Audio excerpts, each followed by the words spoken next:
हम हैं तो मुसलमान, क्या ये जो बात आपने की है कि किसी के यहाँ बच्चा ना हो तो ये संबड़ियाल का वाक़या जो ये यही था ना कि उसके पास उसकी बेटी के पास औलाद नहीं थी, तो क्या ये औलाद का होना या ना होना इंसान के अपने बस की बात है? क्या हमने बहैसियत मुसलमान कुरान नहीं पढ़ा?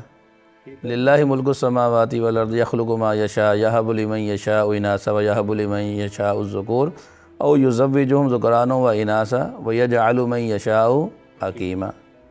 अल्लाह के इख्तियार में है, अल्लाह बेटी दे दे, अल्लाह बेटा दे दे, अल्लाह जोड़े दे दे और अल्लाह चाहे तो बांझ रख दे, कुछ भी ना दे।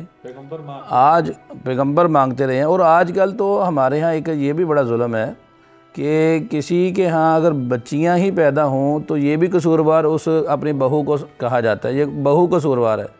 हमारे यहाँ एक लेडी डॉक्टर है, वो तो बड़ी ना गुस्से में आ जाती है जब ऐसी बात होती है, और वो सख्त डांटती है बच्चे वालों को।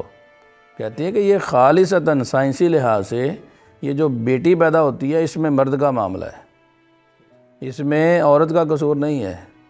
हाँ, बेटा जब पैदा होगा तो इसमें औरत का किरदार होता है, बेटी की पैदाइश में इसका किरदार नहीं होता, ये आपके लड़के का कसूर है।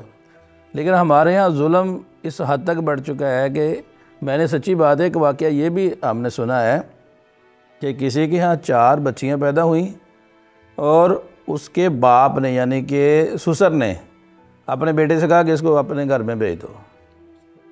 4 बच्चियाँ पैदा होने पे उसको उसके घर में भेज दिया। बाद में बड़े घर में बड़े पड़े और नतीजे में सुलह हो गई, लेकिन ये वाक़या हुआ है और दीनदार लोगों के घरानों के अंदर ये वाक़या हुआ है।